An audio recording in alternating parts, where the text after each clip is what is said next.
morning everyone. Happy Independence Day to all of you. Welcome to our channel.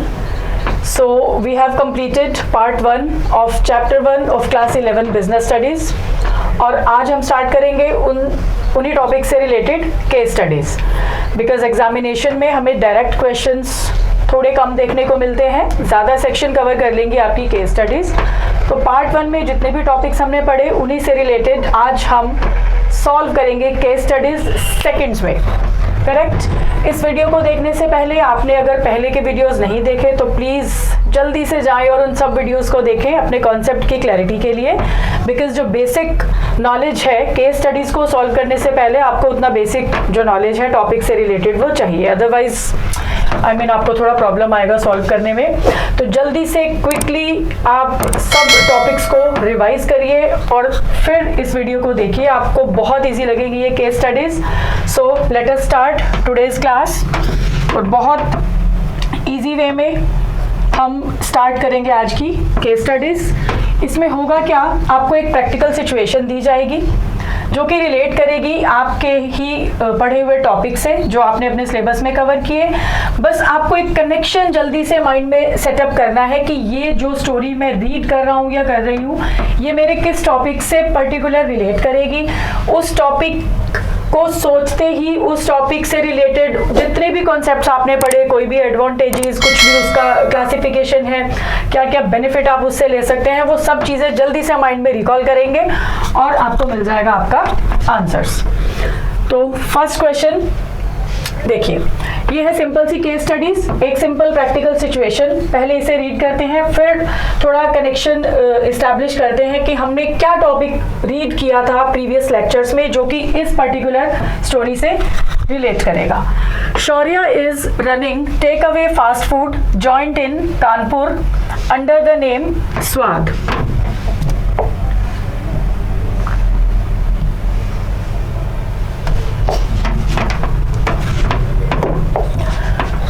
Recently, when his cousin Rahul organized a party at his place, he had placed an order for food at Swad worth rupees 5,000.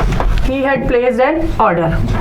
However, Shaurya declined to take the money from Rahul because of his love and affection for him.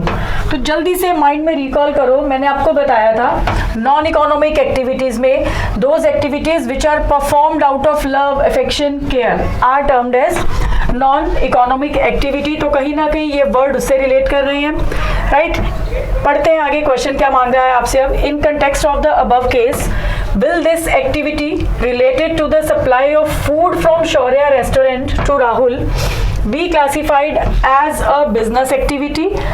Why or why not? Second question, mention the related feature of business. तो ये है हमारी story कि एक person ने कोई भी एक रेस्टोरेंट स्टार्ट किया, उसके फ्रेंड ने वहाँ ऑर्डर किया, बट उस पर्सन ने मीन्स रेस्टोरेंट ऑनर ने मनी लेने से मना कर दिया। रीज़न क्या था? Love and affection. अब फर्स्ट क्वेश्चन क्या है हमारा कि क्या ये एक्टिविटी बिजनेस एक्टिविटी है?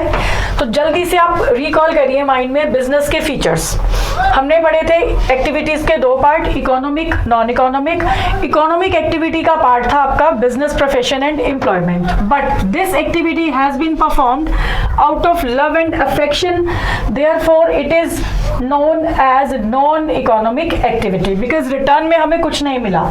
बिजनेस ये कब बनता? When it's a regular activity, regularly तो वो ये काम कर रहा है, but there must be sale और exchange of goods and services, but here only one part of the activity is completed, second is not. Order was placed but money was not received in return, therefore there was no particular exchange of goods और services.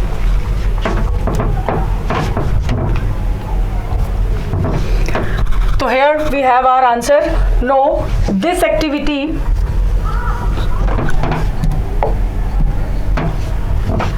related to the supply of food from Shaurya restaurant to Rahul will not be classified as business activity. Not be classified as business activity because it was undertaken out of love and affection, इसके बाद हमने दे दिया reason कि ये activity हमने perform की थी love and affection की वजह से, and doesn't involve any transfer और एक्सचेंज ऑफ गुड्स और services for value. This is the answer of first question. और एक चीज आप प्लीज माइंड में रखेंगे, आपने केस स्टडी को रीड किया, एक पर्टिकुलर टॉपिक से कनेक्शन एस्टेब्लिश किया, उसके बाद just read the questions asked very carefully, because question आपसे जिस चीज की डिमांड कर रहा है आपको पर्टिकुलर उतना ही आंसर देना है।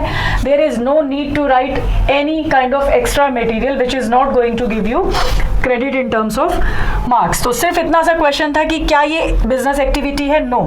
वाई और why not? Reason should be there because it was performed out of love and affection. Second question was mention the related feature of business. तो जिस फीचर की, बिजनेस के जिस फीचर की यहाँ बात की गई है जो कि मिसिंग था एक्चुअल में, वो क्या था कि देयर शुड बी सेल और एक्सचेंज ऑफ गुड्स और सर्विसेज। अब हमने सेल तो किया बट ये तब एक्टिविटी जो थी वो आपकी कंप्लीट नहीं हुई, गुड्स डिलीवर की गई बट इन रिटर्न कुछ भी नहीं मिला between the seller and buyer. There must be some exchange of goods और सर्विसेज। इस रीजन की वजह से, यही पर्टिकुलर फीचर जो मिसिंग था, इसी की वजह से इस एक्टिविटी को हमने क्या नहीं माना? Business activity. तो ये पार्ट बन गया था हमारा नॉन इकोनॉमिक एक्टिविटी का। आई होप आप सबको ये क्वेश्चन क्लियर है। Now come to the next question.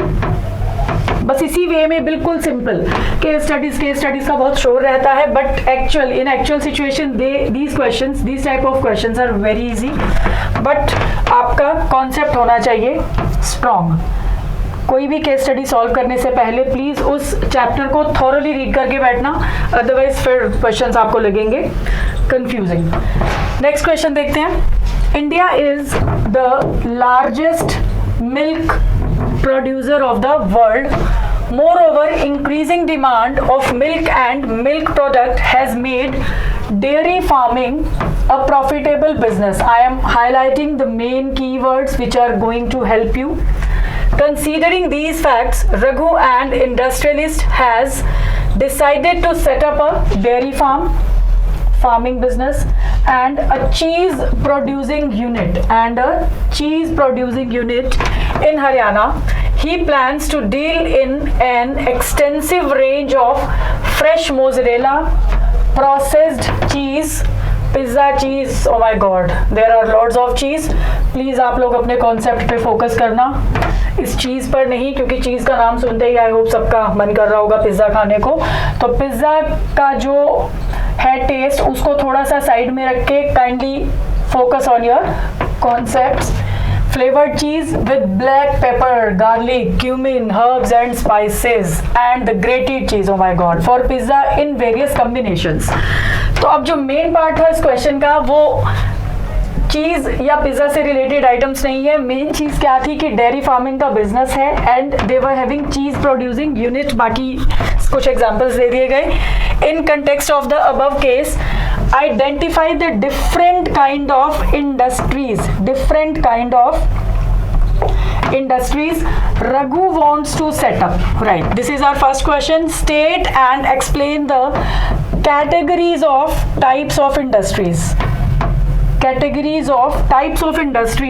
to which the different kind of industries as identified in part 1 belongs to. Correct.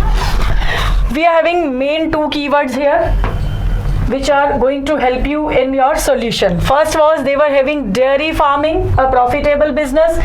Second was they were having cheese producing unit. Now first question is identify the different kind of industries. तो अभी आपके mind में industries, उसके types, we were having 3 types: primary, secondary and tertiary industries. Primary के further parts, secondary के further parts, tertiary are just helping services. ये सब चीजें आपके माइंड में होने चाहिए। नेक्स्ट क्वेश्चन में फिर वो वही बोल रहा है, explain the categories of type of industries. जो इंडस्ट्रीज यहाँ डिस्कस की गई उन्हीं के फर्दर और क्या कैटेगरीज है उन्हें आपको करना है explain. So here comes our answer. Fine, different kind of industries Raghu wants to set up are. अभी हमने पढ़ा है कि वो बना रहे हैं डेयरी फार्मिंग का business and having cheese producing unit. तो होगा क्या, ये किस टाइप के बिजनेस में इन्वॉल्व हो गए, किस टाइप की इंडस्ट्री में, प्राइमरी इंडस्ट्री। प्राइमरी इंडस्ट्री में हमने दो पार्ट्स पढ़े थे, एक्सट्रैक्टिव एंड जेनेटिक, E&G। अब इतनी सी चीज हमें क्लियर है कि यहाँ किसी भी नेचुरल रिसोर्स से किसी भी प्रोडक्ट का एक्सट्रैक्शन हम नहीं कर रहे। तो नेक्स्ट ऑप्शन बच गया जेनेटिक।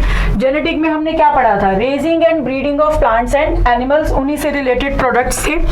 तो आपका यहाँ प्राइमरी इंडस्ट्री बन गया आंसर। और प्राइमरी इंडस्ट्री में भी आपने किस टाइप की इंडस्ट्री, किस मेन पर्टिकुलर एग्जांपल पर फोकस किया, डेयरी फार्मिंग, करेक्ट। उसके बाद हमने किया उस चीज को फर्दर प्रोसेस किया, तो ये पार्ट बन जाएगा आपका सेकेंडरी इंडस्ट्री का, बिकॉज प्राइमरी में we were having raw material और सेकेंडरी में हम क्या किया, हमने उस रॉ मटेरियल को यूज करके हमने अपना फिनिश प्रोडक्ट बना लिया। तो डेयरी फार्मिंग आपका बन जाएगा जेनेटिक इंडस्ट्री का पार्ट, प्राइमरी इंडस्ट्री में dairy farming. Then we are having secondary industry for cheese producing unit, because आपने जो रॉ मटेरियल यहाँ से डिराइव किया उसके हेल्प से अब आप अपना बनाएंगे फिनिश्ड प्रोडक्ट, करेक्ट। तो this is the answer of first question. Second was explanation of categories of types of industry. तो फर्स्ट कैटेगरी जो हमने पढ़ी वो क्या है, प्राइमरी इंडस्ट्री। प्राइमरी में भी जो सेक्शन हमने पढ़ा that was genetic, I have told you already, genetic industry, dairy farming. अब जेनेटिक इंडस्ट्री का मीनिंग आप यहाँ दे सकते हैं कि these are related with breeding, raising and breeding of plant and animals for their use in further reproduction, correct. Next में वो आपसे क्या मांग रहा था, कैटेगरी। कैटेगरी में फर्स्ट हमने बता दिया जेनेटिक। अब बात करते हैं सेकेंडरी इंडस्ट्री की, which is related with this word cheese producing unit।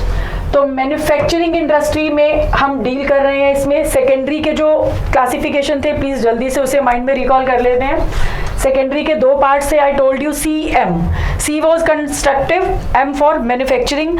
तो कंस्ट्रक्शन तो क्लियर ही है कि यहाँ हम किसी भी प्रोडक्ट का कंस्ट्रक्शन नहीं कर रहे हैं, कोई भी इमूवेबल प्रॉपर्टी का। तो ये आपकी इंडस्ट्री बनेगी मैन्युफैक्चरिंग इंडस्ट्री। आपने चीज मैन्युफैक्चर किया, चीज प्रोड्यूसिंग यूनिट।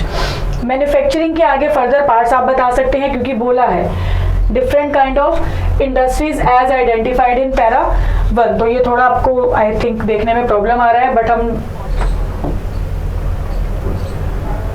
कर लेते हैं इसे कवर जल्दी से कि manufacturing industry was divided in 4 parts. आपको मैंने बताया था कीवर्ड उसका ASAP, analytical, synthetic, assembling and processing, correct. Processing unit.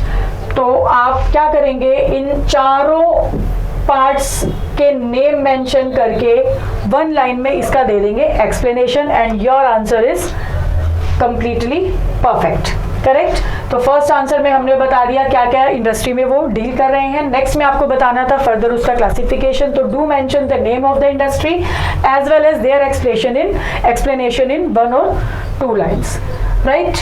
So come to the next question.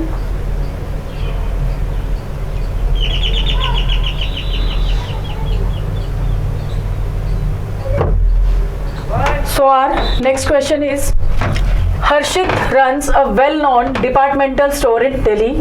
He procures different kind of products from all over the country through railways, roadways and airways. Right? Railways, roadways and airways. He also owns a godown to hold the stock. He also owns a godown to hold a stock. He has also taken an insurance policy. Again, I am highlighting the keywords. Insurance policy worth rupees 10 crore for his business. Moreover, he has taken a loan of rupees 2 lakh from ICICI Bank in order to meet short-term financial needs of business. He has placed information about his store on the hoardings. It's a mistyping. Hoardings, billboards, etc. in order to popularize them. Information about the store on hoardings and billboards, correct? In context of the above case, now first question is, what are auxiliaries to trade? Direct question. कुछ भी सोचने की जरूरत नहीं है, direct आपको दे दिया गया कि आपको यहाँ मीनिंग बताना है ऑक्सिलियरीज टू ट्रेड का। identify the different auxiliaries to trade that are being used by Harshit in his business by quoting lines from the paragraph. अब आपको क्या करना है, जिन ऑक्सिलियरीज टू ट्रेड का हमने यहाँ यूज किया उनके नेम मेंशन करके आपको लाइंस पिकअप करनी है इसी पैराग्राफ से जो इस पर्टिकुलर एड से रिलेट करेंगी। Correct? Again very simple question. तो let us come to our answer. तो आई थिंक ये फर्स्ट क्वेश्चन बहुत ही सिंपल है। What are auxiliaries to trade? तो these activities, the activities which support trade are known as auxiliary to trade. बस एक चीज इसमें आप ध्यान रखना, if you are asked tertiary services industries तो आप क्या बोलेंगे कि industry which helps primary and secondary industry are known as tertiary. But अगर बात आ जाए ऑक्सिलियरीज टू ट्रेड या फिर एड्स टू ट्रेड की तो आपका आंसर क्या होना चाहिए? The activities which supports trade. जो ट्रेड को सपोर्ट कर दे वो auxiliary to trade. Example and explanation although same है। और जो प्राइमरी और सेकेंडरी इंडस्ट्री को हेल्प कर दे वो बन जाएगी आपकी टर्शियरी इंडस्ट्री। तो आपसे ऑक्सिलियरीज टू ट्रेड पूछा तो जो ट्रेड को हेल्प कर दे वो बन गया ऑक्सिलियरी टू ट्रेड। नेक्स्ट आपको बताना है कि आपने इस पैराग्राफ में किस किस ऑक्सिलियरी टू ट्रेड, किस किस सर्विस का यूज किया विद द एग्जांपल। एग्जांपल आपको लेना है इसी पैराग्राफ से बाय कोटिंग डायरेक्ट लाइंस आपको इसी पैराग्राफ से उठानी है। तो फर्स्ट देखो मैं अगेन हाईलाइट कर देती हूँ। वो यूज कर रहे थे रेलवेज, रोडवेज एंड एयरवेज। तो दे वर यूजिंग ट्रांसपोर्ट सिस्टम। तो फर्स्ट एड जो आपने यूज किया, first aid that was transport. Line आप यहाँ से उठा सकते हैं, ही प्रोक्योर्स डिफरेंट काइंड ऑफ, ये सेम यही वाली लाइन है, different kind of product from all over the world, यहाँ से लेके यहाँ तक। करेक्ट? नेक्स्ट फिर हमने किया था ही ओन्स अ गोडाउन। गोडाउन में क्या किया उन्होंने? अपने स्टॉक को स्टोर किया, मींस वेयर हाउसिंग यूज कर रहे थे वो लोग। तो warehousing was the example and line was he also owns a godown to hold the stocks. Next he has taken insurance policy. The services which was being used here was insurance. He has taken an insurance policy worth rupees 10 crore. Next he has taken a loan.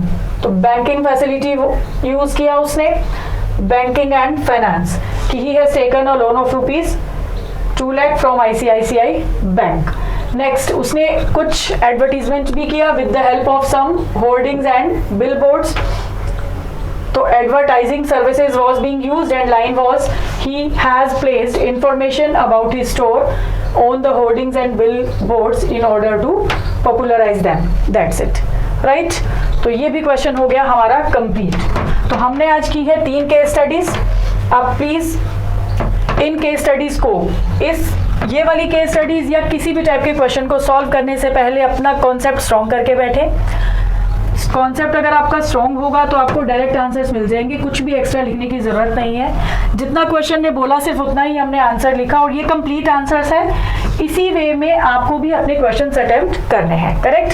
हम जितने भी topic study करेंगे उनसे related मैं एक एक lecture case studies का जरूर डालती रहूंगी। प्लीज आप सब कॉन्सेप्ट्स को अच्छे से रिवाइज करने के बाद, वीडियोस को देखने के बाद इन केस स्टडीज को जरूर सॉल्व करके देखें। राइट? तो आई होप सबको ये तीनों क्वेश्चंस बहुत अच्छे से समझ आ चुके हैं। नेक्स्ट क्लास में कंटिन्यू करेंगे हमारा new topic. Thank you so much.